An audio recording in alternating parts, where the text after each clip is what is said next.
여러분 안녕하십니까. 광주 MBC 뉴스투데이입니다. 먼저 오늘의 주요 뉴스입니다. 지자체들이 투표를 독려하는 내용의 현수막 철거에 나선 가운데 후보들의 잦은 철거도 잇따르고 있습니다. 정부의 규제개혁 바람이 지방으로까지 확산될 조짐을 보이면서 지역 경제를 보호하기 위한 규제까지 없애는 것 아니냐는 우려의 목소리가 커지고 있습니다. 속칭 대포차를 유통시킨 업자와 이를 구입해 운행해온 운전자들이 무더기로 경찰에 붙잡혔습니다. 장희국 광주시 교육감이 지난 4년 동안의 성과를 시민께 직접 평가받겠다며 재선 도전을 공식 선언했습니다.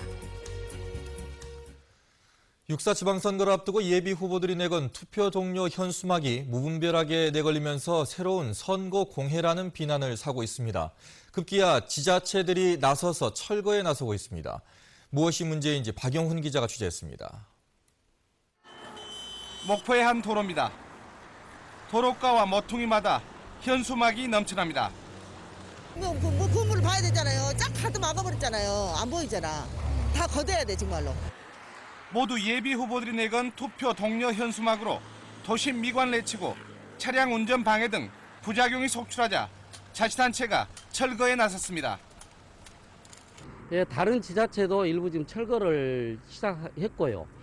저희도 다른 지자체와 별개로 저희 시에서 여러 가지 그 문제점이랄지 관계 법에 의해서 판단해서 지금 정비를 하고 있는 그런 상황입니다. 후보들이 직접 제작한 투표 동료 현수막이 처음 등장한 건 지난 2012년 19대 국회의원 선거. 투표율을 높인다는 취지로 투표 참여를 권유하는 행위인 광고나 현수막을 선거운동으로 보지 않는다는 조항이 생겼기 때문입니다. 문제는 설치가 가능하다는 조항만 있을 뿐 제한 규정이 없어 선거 출마자마다 설치 장소와 기간, 내용, 크기까지 제각각입니다. 사정이 이렇다 보니 예비 후보가 난립한 이번 지방선거에서는 사실상 선거 공해 수준에 이르고 있습니다. 선거 이전 3, 4일 전에 집중으로 이제 개시됐었는데 이번 선거는 아직 본선거도 들어가지 않는 예비 후보자 선거운동 단계에서부터 투표 참여 현수막이 개시되는 그런 특이한 상황입니다. 고심 끝에 자치단체가 일반 광고물로 분류해 철거에 나서고 있지만 선거 때마다 재발 가능성이 높아 투표 동료 현수막 설치 규정에 대한 보완이 시급한 실정입니다. MBC 뉴스 박영훈입니다. 투표 동료를 빙자한 예비 후보자들의 이름 알리기 현수막에 대한 비판이 커지는 가운데 후보들의 잦은 철거가 잇따르고 있습니다. 김영준 광주시의원 예비 후보와 신현국 광주서구청장 예비 후보는 도시미관을 해치고 시민들 생활에 불편을 끼치게 해 죄송하다며 현수막을 철거하겠다고 밝혔습니다. 배용태, 박홍률, 이상열 목포시장 예비 후보들도 투표 동료 현수막을 잦은 철거했습니다. 광주시는 후보들에게 잦은 철거를 권유하고 따르지 않을 경우 내일 강제 철거에 나선다는 방침입니다. 윤장현 전 새정치연합 공동위원장은 박근혜 정부의 수도권 규제 완화가 광주 경제를 죽일 것이라고 주장했습니다. 윤장현 전 위원장은 녹지 지역과 관리 지역의 공장에 대해 한시적으로 증설을 허용하기로 한 정부의 방침은 수도권 기업에게는 혜택을 주고 지역 경제는 죽이는 것일 뿐 아니라 헌법이 명시한 균형 발전에도 어긋난다고 지적했습니다. 이용섭 의원은 광주 지역 고등학생들의 통학을 책임질 마음 편한 안전스쿨 버스를 내년 학기부터 운행하겠다고 공약했습니다. 이용섭 의원은 학생 전용 버스를 도입하면 학생들의 편안한 등하교는 물론이고 학부모의 경제적 부담과 걱정도 덜 수 있을 것이라며 광주시가 전용 버스를 구매하거나 임차해 운영하는 방안을 검토하겠다고 밝혔습니다. 최근에 대통령을 시작으로 정부 전체가 규제 개혁에 대한 이야기로 들썩거리고 있습니다.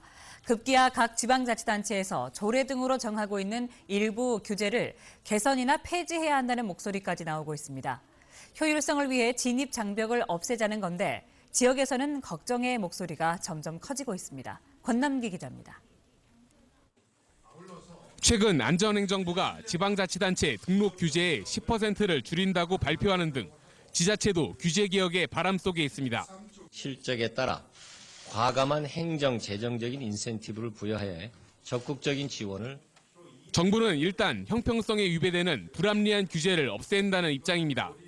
하지만 앞으로 지자체 규제 개혁 대상은 해당 지역의 진입 장벽, 즉 지역 기업이나 개인에게 혜택을 주게 한 조례나 규칙일 가능성이 높습니다. 실제로 공정거래위원회가 지난해 실시한 용역 보고서를 보면 대규모 점포의 신규 입점을 제한하거나 지역 근로자를 우선 고용하게 한 조례 등을 폐지 대상으로 꼽았습니다. 전라남도의 기업사랑 조례에 대해선 지역 유망 중소기업만을 지원하는 것은 경쟁을 제한한다며 개선 의견을 제시했고 국산 밀 산업 육성 조례 역시 같은 이유로 개선할 것을 권고했습니다. 바람직하게 경쟁 친화적인 규제로 조금씩 바꿔나가는 것도 필요한 부분인데 어느 정도 이걸 바꿔나갈 것인지는 지자체와는 협의를 해가면서 규제개혁 분위기 속에 효율성과 경쟁 논리만으로 지자체의 규제를 바라봐선 안 된다는 주장이 나옵니다. 수도권의 경쟁력이 지방보다 월등한 상황에서 지역 경제를 보호하기 위한 규제는 있어야 한다는 겁니다. 지금 우리 사회가 지역적으로 불균형이 되어 있고 양극화의 문제가 심각하다라는 관점을 갖는다면 정부 규제의 문제를 그렇게 쉽게 접근해서는 안 된다고 봅니다. 흔히 서울공화국이라 불리듯 수도권과 지방의 격차는 이미 벌어질 대로 벌어진 상태. 효율과 비효율 역시 따져봐야겠지만 무엇이 좀 더 공정한지에 대한 고민도 필요하다는 의견이 설득력을 얻고 있습니다. MBC 뉴스 권남기입니다. 이낙연 의원과 주승용 의원이 동교동계 지지를 내세우며 유권자들의 표심을 공략하고 있습니다. 주승용 의원은 김옥두 전 민주당 사무총장과 박양수 전 의원 등이 자신을 공개 지원하고 있다고 밝혔습니다. 이에 맞서 이낙연 의원은 김상현 전 의원이 자신을 눈여겨보는 후배 정치인으로 거론했다는 한 언론 인터뷰를 공개했습니다. 두 의원은 좋은 결과가 있기를 바란다는 이희호 여사의 발언을 경쟁적으로 공개하기도 했습니다. 새정치민주연합의 이석형 전남지사 예비후보는 경쟁 후보들에게 구태 정치를 중단하라고 촉구했습니다. 이석형 예비후보는 최근 전남지사 후보들이 특정 단체를 내세워 줄 세우기에 나서는 등 구태 정치 행태를 답습하고 있다고 밝히고 특정 후보를 지지하는 단체나 조직은 공론 배심원단을 구성할 때 원칙적으로 배제해야 한다고 주장했습니다. 이른바 대포차는 정상 차량에 비해서 범죄에 악용될 가능성이 크고 사고 위험도 높습니다. 보험 가입은 당연히 안 되는데 이번에 경찰이 적발한 대포차들을 보니까 상당수가 보험에 가입된 것으로 드러났습니다. 대포차 운전자 둘러선 도랑치고 가재 잡는 격입니다. 송정은 기자입니다. 명의가 실제 소유자와 일치하지 않는 이른바 대포차는 각종 범죄의 온상입니다. 자동차세 등 각종 세금을 내지 않아도 되고 납치나 강도 용의자들은 경찰 추적을 따돌릴 수 있기 때문에 대포차를 동원하기 일쑤입니다. 추적이 좀 불가능한 부분이 있습니다. 그럼 상사 명의로 자동차 매매 상사 그 명의로 등록을 해놓고 개인 명의로 등록이 안 돼 있으니까. 경찰이 대포차를 유통시킨 업주와 이들에게서 대포차를 사들인 운전자 등 210명을 무더기로 적발했습니다. 광주 지역 자동차 매매 상사 대표 47명은 중고 차량을 구매한 뒤 제2금융권에서 담보대출을 받고 명의 이전 없이 덤핑 처리하는 등 대포차를 만든 뒤 곧바로 폐업 처리하는 수법으로 1,500대의 대포차를 만들었습니다. 이제는 법인 회사에다가 하고, 대리납치 있을 거 아닙니까? 그러면 또 택시 회사 앞으로 있는 거 이전을 해갖고, 이것도 이제 청사로 매입을 잡죠, 이제. 대포차는 싼값에 구매해 타고 다닐 수 있었지만 보험에 가입할 수 없어 이렇게 사고가 났을 경우 뺑소니로 이어지는 경우가 많았습니다. 하지만 경찰 조사 결과 이번에 적발된 대포 차량 1,500여 대 중 30%에 달하는 차량이 보험에 가입된 것으로 드러났습니다. 저렴한 가격에 차를 구입하고 각종 세금과 과태료를 안 내도 되는 동시에 사고가 나면 보험 혜택까지 받는 일석삼조의 효과를 거둔 겁니다. 법에 따르면 대포차는 보험 가입을 할 수 없지만 보험사들은 명의가 곧 바뀐다는 운전자들 말만 믿고 가입을 시켜줬습니다. 상사 명의의 자동차라 하더라도 종합보험 가입자가 수일 내로 자동차를 이전하겠다는 이런 구두 약속에 따라서 보험사에서는 어쩔 수 없이 보험을 받아줄 수밖에 없습니다. 경찰은 적발된 대포차들을 공매 처분하고 확보하지 못한 차들에 대해서는 행정기관에 요청해 아예 등록을 말소시키기로 했습니다. MBC 뉴스 송정근입니다. 수입산 참게를 국산으로 속여 팔아온 섬진강 일대 식당들이 무더기로 적발됐습니다. 국립수산물품질관리원은 일본산 활참게와 중국산 냉동 참게를 국산으로 속여 팔아온 혐의로 섬진강 일대 음식점 14곳을 적발했다고 밝혔습니다. 이들은 국산 활참게를 수족관에 진열하고 손님들이 참게탕을 주문하면 미리 손질해놓은 중국산을 국산과 섞어 판매하다 적발됐습니다. 지난 7일 음주운전 차량에 치여 순직한 구례경찰서 고 배문수 경위의 연결식이 오늘 구례경찰서장으로 치러집니다. 경찰은 연결식에서 고 배문수 경위를 경감으로 특진시키고 옥조 근정훈장을 수여할 예정입니다. 배 경위는 지난 7일 새벽 3시쯤 구례경찰서 앞에서 근무를 서다 만취운전자 20살 허모 씨가 모는 승용차에 치여 숨졌습니다. 5.18 역사 왜곡 대책위원회는 5.18에 대한 명예훼손으로 지난해 고소한 종편 출연자 2명에 대해서 고등검찰청에 항고장을 제출하기로 했습니다. 5.18 역사 왜곡 대책위는 이들이 혐의 없음으로 불기소 결정을 받았지만 국민 누구나 볼 수 있는 종편에 출연해 북한군 침투설을 주장하는 등 5.18 민주화 운동을 왜곡한 것은 5.18 당사자들의 명예를 직접 훼손한 것이라며 항고장 제출의 이유를 밝혔습니다.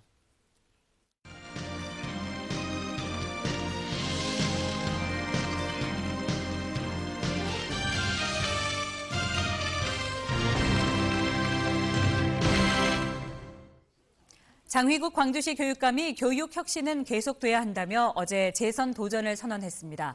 진보 진영의 후보 단일화가 실패한 가운데 7명의 교육감 후보가 각자 살 길을 도모하고 나섰습니다. 박수인 기자가 보도합니다. 장희국 광주시 교육감은 이제 민주진보 교육 2기를 준비하겠다며 또 한 번의 선택을 시민들에게 당부했습니다. 지난 4년 동안 기득권과 싸우며 교육 복지를 확대하고 청렴한 교직 사회를 만드는 데 혼신의 힘을 쏟았다며 교육 혁신은 중단 없이 계속돼야 한다고 말했습니다. 광주의 혁신 교육은 교실 혁신으로 가야 합니다. 교사와 아이가 함께 배우는 질문이 있는 교실을 만들겠습니다. 장 교육감은 민주진보 교육감 후보 단일화가 실패한 것에 대해 민선 1기 진보 교육감으로서 가장 큰 책임감을 느낀다고 말했습니다. 또 시민단체의 단일화 추진이 무산된 뒤 재선 도전의 뜻을 굳혔다며 마음을 비우고 시민 속으로 들어가 지난 4년의 진보 교육을 평가받겠다고 말했습니다. 이에 따라 단일화를 추진했던 장 교육감과 윤봉근 예비후보, 정희곤 예비후보 모두 선거전에 뛰어들었습니다. 김왕복 전 조선이공대 총장과 양형일 전 조선대 총장, 김영수 광주교육발전연구소 이사장과 고영을 고구려대 이사장도 예비후보로 등록하고 선거운동에 나섰습니다. 일단은 7명의 후보들이 각계약진으로 링 위에 올라섰지만 상황에 따른 후보 간의 연대나 단일화 가능성은 얼마든지 열려 있습니다. MBC 뉴스 박수인입니다. 양형일 광주시 교육감 예비후보는 초등학교에 돌봄교사가 배치된 유아방을 설치해 출산 교직원의 보육 부담을 줄이겠다고 공약했습니다. 또 대부분의 교사들이 정해진 수업 시수보다 많은 시간을 근무하고 있다며 초과 수당을 지급해 사기를 높이겠다고 말했습니다. 양 예비후보는 또 날로 떨어지는 초등학생들의 체력을 증진시키기 위해 학교 체육 강사를 늘려야 한다고 말했습니다. 김영수 광주시 교육감 예비후보는 교육 과정에 맞춘 새로운 평가 모델을 만들어 학력을 향상시키겠다고 공약했습니다. 또 재능기부센터를 만들어 방과 후 수업의 질을 높이고 기숙형 체험학교를 신설하는 등의 4대 교육 공약을 발표했습니다. 김 예비후보는 일부 후보들 사이에서 무상등하교와 무상교복 등 공짜 공약이 경쟁적으로 발표되고 있다며 이는 유권자를 현혹시키는 선심성 공약이라고 비판했습니다.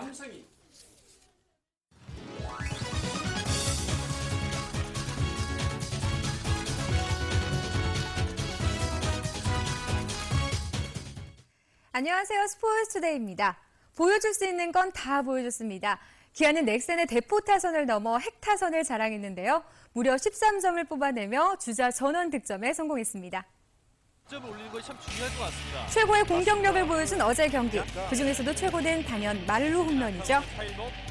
자, 좌측! 방향은 좌측! 3점 넘어! 갑니다! 이게 웬일인가요? 기아의 안방만인 차일목 선수가 말루포를 쏘아올립니다. 그동안 안타 한 개도 못 치며 마음고생이 많았던 차일목 선수. 환상적인 말루포로 부진에서 벗어나는 계기를 마련합니다. 보고 또 봐도 기분 좋은 말루 홈런입니다. 우리의 꽃범호, 이범호도 터졌습니다. 1회 초부터 1타점 2루타를 때려내더니 결국 우측 담장을 훌쩍 넘기는 시즌 첫 홈런을 쳐냅니다. 이범호 선수 별명이 뭔지 아세요? 이날 타선의 집중력은 최고였는데요. 1회 초 2사 만루 상황에서 안치홍 선수가 2타점 적시타를 날립니다. 득점 기회를 절대 놓치지 않죠. 활용 점정은 4회였습니다. 김선빈부터 터진 안타가 차일목의 만루 홈런까지 이어지며 대거 8점을 뽑아냈습니다. 어깨춤이 절로 나는 순간이었죠. 이날 기아 선수들 타율 좀 올랐겠네요. 타격은 물론이고 기동력의 야구가 무엇인지도 확실히 보여줬습니다. 4회 이대형과 김주찬이 더블 스틸에 성공하며 결정적인 승기를 잡을 수 있었는데요. 공격력의 도루까지 더해지면서 엄청난 득점력을 보여주고 있는 기아. 기아의 기동력 야구 이제 시작입니다. 공격은 최고였지만 마운드와 수비는 조금 아쉬웠습니다. 홈런 2개를 포함해 9점이라는 결코 적지 않은 점수를 허용했는데요. 기아는 경기 후반으로 갈수록 집중력이 떨어지며 실점이 이어졌습니다. 선발이었던 임준섭은 승리 투수가 되긴 했지만 5.1이닝 동안 6실점이나 하며 조금은 쑥스러운 승리를 챙겼습니다.